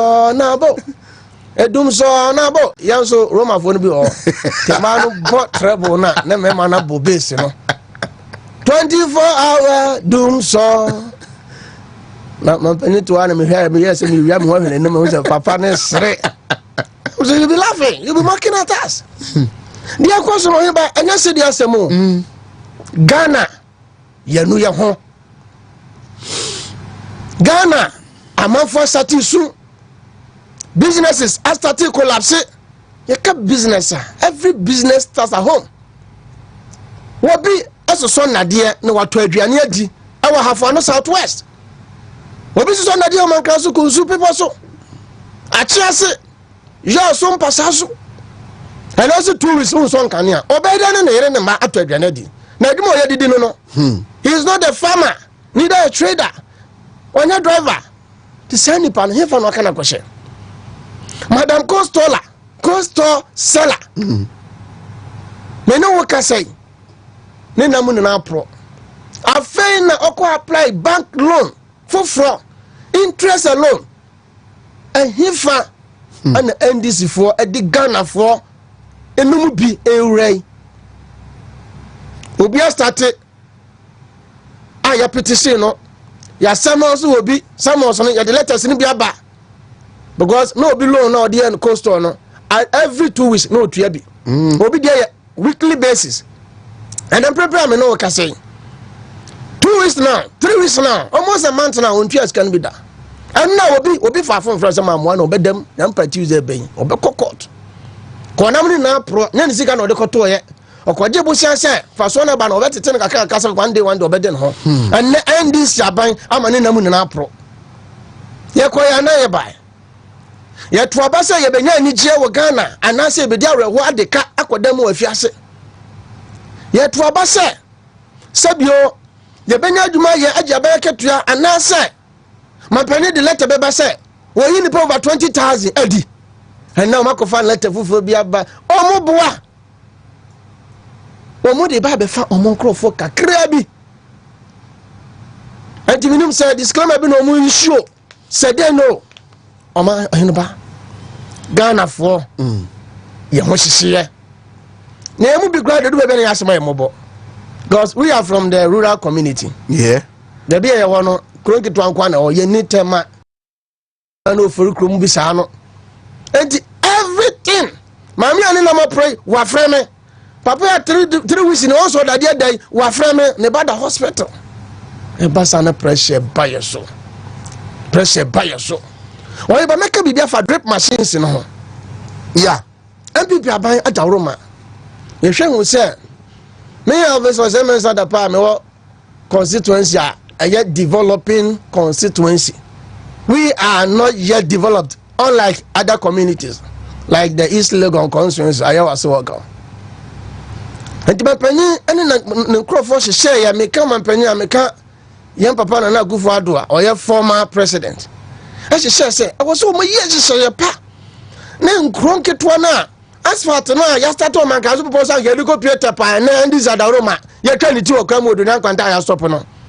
Drip machines bit ma boya me atwa so kakra oyeba bra ye till 7 December de che ye ya se mampani mahama we ne no kayema and this from yan suo ni inpo motofo na kosesa drip machines ni na and na odu anka so assembly wa ora ba ho aka nu aka ba ko tanka ba ko machines na ka no minim ba bi afa machines MPP aban ba na kasa send this caba say kamia me to this dia gum na dia twemu a chese ofiri kro menhia kasamre mawie akwakodu asuoko samre kango kwan kamawie samre kamentam ho nyame be kire do me abra na be kire ani temfe abodi ase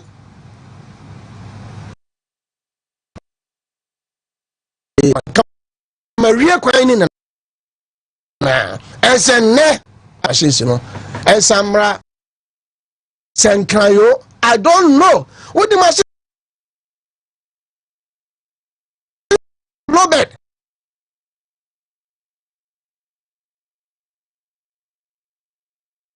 near the Andy 7 person de Ghana Sako Bimu. Menuka say payloader, the best man has. Yabetam, I mean, maybe another machine I could see. I don't know. Have you asked from the assembly? Mabusa, you're still let any free. Answer. Say the current, however, mean to me can be brave. Meanwhile, but there's a question rough for here crying. I jojo for a here crying. Your community was so hard, man. Miami could try so kakra. Some can you read? And this is volunteers, you say. You hear development. You hear in Punto. Na next happens to me coming out. And yes, all I line. Oyeba, I found Southwest for Yati Kakanka. And then who say, and this is for sure. But so much more correct sign in my way. I was said earlier on our cassette, and this is for be bam hall, ebe judging chair, suggestions, proposals, more bomb near the day. But you say economic dialogue, minority, Mosemonko, and then did Manko. Oyeba, I am correct.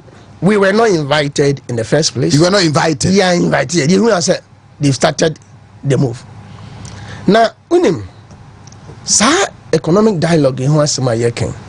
The person Ghana phone now so no muntie here. And can any big challenge you? MPP for no nyame ma yehunim dia. So the kai former trade minister, Honorable Katie Hammond. What is she be by? You see, yeah, policy na say you bet mama CD dollar depreciation are stable. Is that not so? Say na said the and this worker just say ba dollar be 10 CD 3 CD. I feel crying a jam. Let me can Honorable Katie Hammond asem. What the policy be by? Now you must be research here there. Yet you that you see sometimes so at the end of the some of us we will reserve every comment until we are done with our research. Until you be who said at the end of the person way say no person way. Katie Hammond say one more import in toes. If you remember, we don't say toes if you Cote d'Ivoire at the Bagana. Mali haya. Meanwhile, you was as a case young tama. Oba mi kro mu hwiba ye don to sipa do me aba fo don to sipa what you krom kruma anka ni hihye mu no na o se o pese anka onye import licenses no pese o regularizing yema bi regulations bi bam with the idea say yema bi won ma ke yema kwa say yan krakra mfra ho amono ne emra Ghana emahwisu ye hu ya say NDC for start we pay sikadi over Sikadi. Many bound so no more grant a lot of interviews, press conferences, instead for them to sit down. Because I know over to Mpabwa, our Italy diaba, UK diaba, and I'm on diaba. What me for see the Uncle Tom? I just aware there what's the son at the $1. And some what times that's kind of free memory at the Yako.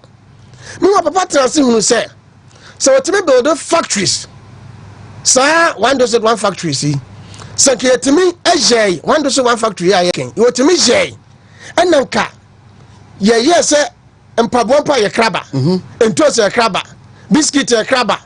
Shanima win now, yes, your best. I doesn't ye be you a hard man and can one. Definitely we would have ensured large scale farming. You better don't do the fucker cracker. About my constituency, Quebec ma nipa over 10,000. Nipa over 10,000 for one farming. They be in toast. Na ye sebi commodities no anasa afudie no aban na beto ha. Ni ye processing wa ha. Ni ya produce ye ne yankasa 10 tomato made in Ghana. Mo se there be mo boego. And now ye can't toast free China. Ni ababe di wa ha ni asese kan akọ dollar wuti me sesa bedu e bi kan onya sika unya dollar bi no obekọ bank yesi bi no ni soko black market na kwa brana tomato na obaka je so ono ne dia no wo de beji 17 cedi 16 cedi 15.5 ye wi be ka che MPP aban se wantima anche dollar na enyina ho nti dollar no ekoso sa economic dialogue ki ebetimi no maka bom a chire wo mu se that thing na KTM yes ko implement no it was the best initiative ever I betima back na ka yetima yanyema papa yetima produce yanyema bi wa ha with the idea say yes sika enkokra nyema mframa no nimba bi but all because and nyema na ya kraba no dodo na eyenyanman disifo na kraba e di won hwe say wono nko ani parochial interest bi a sebio okra nyema ni frama no de ba obedi no fa so topo no boye hu dede abopa tuatua sika ma pressmen na ya bagu fa yanko bato mu pa omo fa sa asem we omo ndwe kwan ya mbefa so a ye betima na large scale farming in Ghana na one district one factory no so no mo janto ho ye shasia ye warehouses ni bi obedwama bi si ho oba the communities and constituencies na MPP aban put two structures no they shouldn't abandon these projects. I was so much. Do musabeka na fei asase constituency bia wasase dey farming especially there were about 80% of the constituencies what can ha they are all into farming oba havano southwest ya wasase yantama e betimi adon tosifo nko a betima ka se betima supply about 10 different countries in the world or across nina begina kwan pa omo befa so agiatum say that one district one factory agenda na set here no it was to regularize, it was to make the cedi depreciation, dollar depreciation stable. Okay. 46 minutes after 8, WONTUMI TV, WONTUMI Radio Sunim, Honorable Elvis Osei Mensandapa, Okunkom, the Afano Southwest Star Boy, and I'm in Edin Komono. He's the first timer in the 9th Parliament of the Republic of Ghana. Na enra and parliamentary release the working committees are masebe jafono ekwekwabejokwa umu ebeye adwuma also. Fortunately he is serving on 3 committees. Committee on Human Rights, or a vice chairman of that committee. Chieftaincy, Culture and Religious Affairs, or a vice chairman of that committee. And also a member of the Local Government and Rural Development. Mami said these committees, why already said earlier on now one kasa say background ya Greek, why lab technician and also pain. These committees, Ebeto Jano, what shall I say prepare who say you will serve and serve well and how a bit me a benefit on call for to Abama the core parliament. Me answer me ya no. Ka bidi mi fi asem de. Na yes leadership by example. Me di kan say me background pa science. And so my real level be a ko be ma adwene mu. And I'm ever ready. You know, because I call majority side that I don't talk about. Obisi say ono na ya Greek pa na ya na baka chieftaincy there. One ya adwuma no kra. Such a person, you are not ready to work. You can bright at every corner where you are. And people know what I say. MPP ni bia any aje. Our committee or kotoso. Because yes, I soldier for no. We are ever ready. Ever and ever ready. The people know what I say. And no many boss were and I'm starting to say Mr. Cherry did documentaries be histories be na ma conduct researches be so ade aboabo me ho mani abre se me ya adwuma no na me yenso amana yiyi pa vice chairman, a first timer, vice chairman on 2 committees. Just a very, very demanding and Menka say, if I'm right to use the word, very sensitive committee on human rights. And pray and Ghana niabre say LGBT yebe hwese ehom rabeba na ebirum susu ejira fa se da bi human right will be a one pet near the day, and then you are serving on this committee when you say a bus and then another committee, chieftaincy, culture and religious affairs. When in a nonum atrankunya, a mine, a hema, and a better say a daily religious affairs, mantem mankuma kudunsia, near my bekoso on a chichen to tiemu. Kwame, was why ready? Is it not a huge task? So there was a guy that said the woman who we say, me what be beyond this watch now? Manager crass a major Jumano. Oh, really? Yeah, woman in fear. Me fry in fear. Osa. You see, and you be Biana. You didn't tell the free school more. You have to be primary socialization. Send them a message. Say, Chief Tans, the Sanko Sanka Permubia. And then Ufri say, I was say, teacher in a child about how are you? Said this is so. I cry at the infant. The teacher in Kwa. Primary socialization, where you were brought up, where you were originated from. Yeah, woman in fear. Menogas are more for your henny.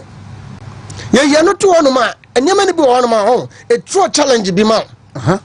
Say, Kosuadi minority for now, your cocosum. There be a man of part 8. No be a could do parliament. Though stating MSHS at that same time, but there will be a say, Ube be office. No be a Suadi. If you book say TTN. Honorable Patrick, now the corner of say, hey, Honorable Patrick, and Mama Pa. That's what I don't know in terms of see me baby Suadi. But corner about the office. Not what you did, oh Suadi. Now, Grana, quite a year and go diagro. It's me, Cosuadi. A free Monday echo. A radi de China. And woman be a fast idea with honor. Mekwa J. Yam de Kogu office. The master disset me, young woman. Now, my board man patch and 1 more. I'm free say they are even more inclined.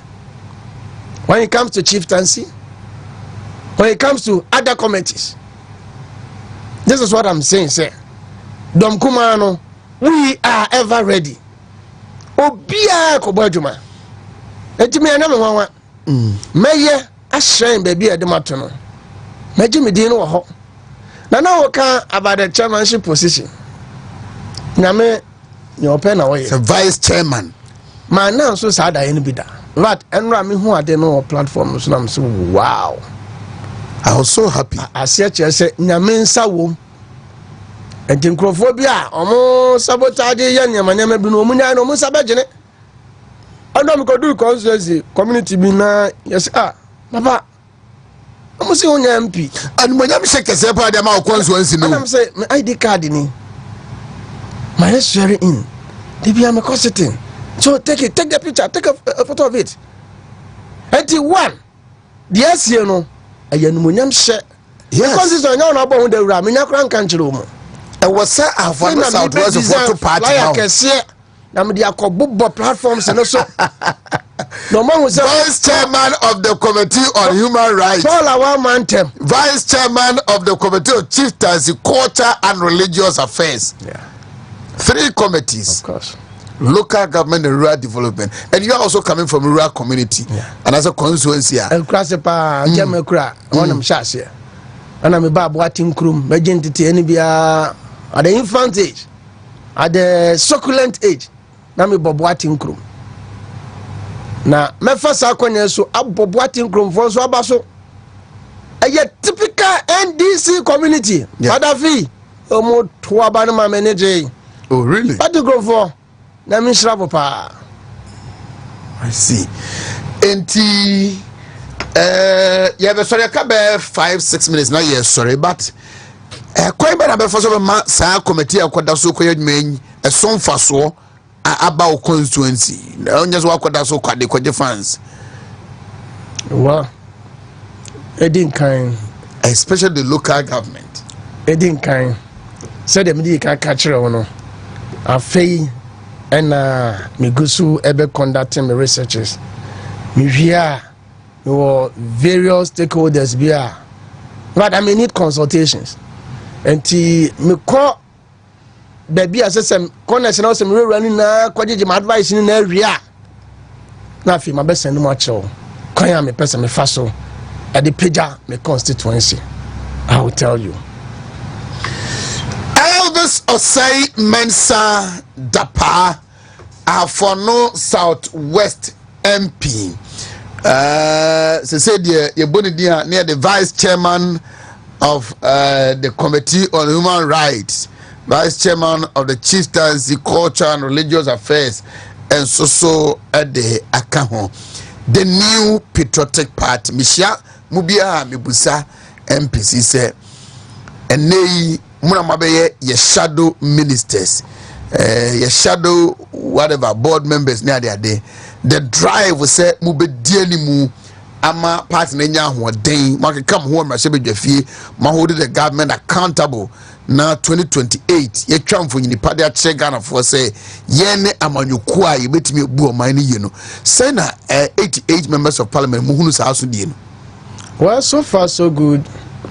Sir Oshe and pressure be abeto ndisi for so a anotin wo mu kra na gya to mahunu se efie no ya gya boso so ne president no mo wa nkanne the mighty minority kaye na ye den ye bu man no simply because the assessor da sabi ye nhwe se yakotena fie ho, and we've been working on this over and over.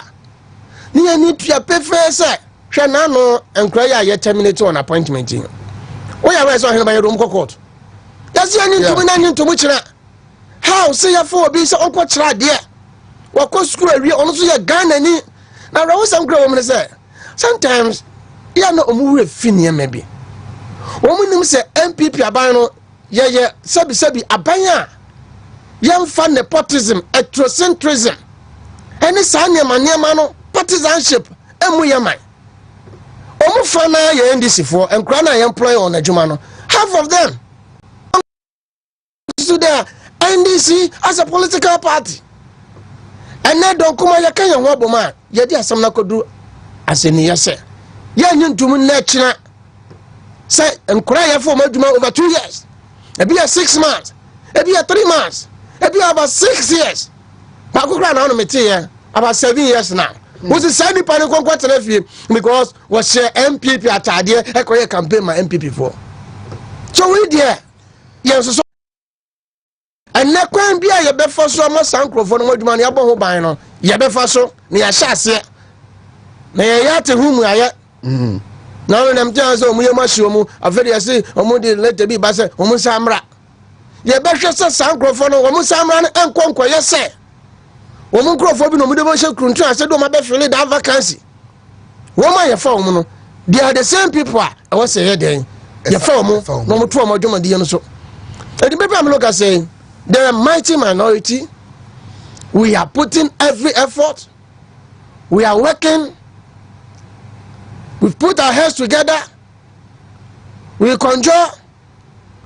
We share common agenda. And precisely, we are heading towards a common goal. And it's yet opposition crown. Yes, that's a team for the constituents benefited here. Yeah, has said and go astray. Whatever they deserve must come to them. And don't you know what about the mayor? I did be a was a year and a half on the southwest. And go for the ones of Bobagu, Mentry. Now, no moment, as I said, Ross who goes here so called a quantity who be a here. And to make it sure, sir, let us by next month. And if you never go so. So, we are going to trust our contract in Uma. Remember? I want to say, you're suit your soko. You're suit your soko. On a boss as a watch at the Roma. Yes, suffer to be our effa. Young Tim Quay repackaging, yes, so your job, I feel yes, baby, no question any the buyer. And Papa of job, Quano, I do not want to go. Samuel wasn't committed to Tapa. We don't want any abandoned project. Oba Kunswa, agenda 111, we're consulting about Kuko. We are even done with the painting aspect. I do not go for real school motive here. Nancy for about 3 or 4 batches. Omuna ti fi omunya adwuma hospital so sisi ho adudama de so konsu de so konsu so si bia ye sisi ho esi ho ma ye fa nipa nkogu mu ye twa den anu ne niam yen mighty minority for ye see ye be pushia kosi se nurse for na tifie no omenya sa adwuma no akwakwa ye sa hospital bia ho mera say me ndo be ka twato na ye sorry kakra me ka twato ne se edin kan onyankopon won hira Ghana fo ni na omo amudo omo sagu butiri se omo no omo ho na me ona o se 1 John 1:9 onu masema ho he ba 1 John 1:9 1 John 1:9 asembele o kwasale ozo ndimika we see if we are able to confess our sins, he is just and faithful to forgive us. And I do know one funny thing. And then purify us from all unrighteousness. And I mean, one man before Mount Waba. To say, 1 John 1:9. What the quotation, Baba? Me need quotation, Baba. On by no revision years of what? Assemblies of God in Iba to say me. Pump your microphone and put the other Kawasam, sorry. You and me come as Mr. 1 John 1 idea. If you are able to confess our sins, he's just to forgive and us. faithful to forgive us, and then purify us from all unrighteousness. Yea, and Sabi, Monica, oh, Yankopon says, a palm can from so. Any a mumu ya, or your chinny, and then a quaffle, so a debachayan. No, what tea and a free near a 1 trillion. And before na Mama party. To me, Cocodine, for what? The same now we experience do so. Myself, no, maybe baby and a chitram will me fear a radi. What's on a dime? A musa, Papa now. They do like na. Na, I said, what the tower in a pepano. And then Sabia started. I think I not find a born hono and I never one. And now, do sad aroma. You bad gunechi. Now, me catch you, Mama. Tise pa, Yavan is a cat. Next week, you're control banana. My money was a long command in now. Come as a new Miss Camama to a banana. I don't know your home. Now, so Kwame is speaking parliamentary English and nepotism. Etrocentism, of course, partisanship, common agendum. Yes. Wow. And I can't afford your home. The bay na Brunya Mako 4 beba. Na 2028 aba. Brunya Mako 4. Chairman, also just say Musa say Oko Sunday School. I have regional chairman. Oh, me koye. Oko Sunday School. Me ko see, me the friend see Christ ambassadors. Assemblies of God, yeah, the friend Christ ambassadors. No, I just so. Nana has Obiri.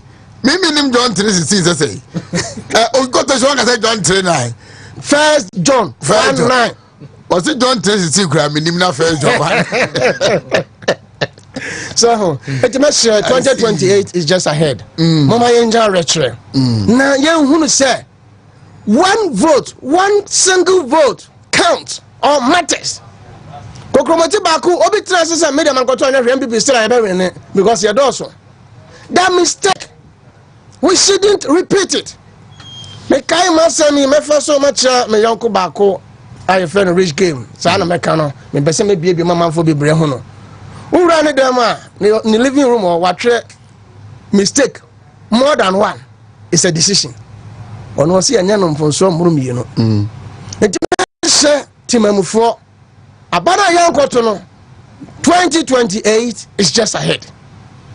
Muma Yenjina, Niam prepare here. I've on the Southwest, Nipa 16,000 and Antwaba. Yeah. So Busa who said? And this is the better. So it tells you, Sanka Twabana, over 16,000 votes. And I think yes, son or her. Now, no show be right. Now, MPP need be our Ghana ha. Unless in the boot say, come 2028. You're quite to me. Yan share more mining say, entertain Pansam. And I said, yes, say, you're Joe Mano, ni esiesie ni ehyehyɛ na yeye pa. Thank you very much. I have for no Southwest Mankranso MP Honorable Elvis Osei Mensah Dampah Okunkom ena omo efreno earlier on what is saying lawyer Nana Obiri Boahen edin come frame kwabena Bosheba Ima Ice-T Foku Aso Nana Kwame JB Obia and so ebabebwa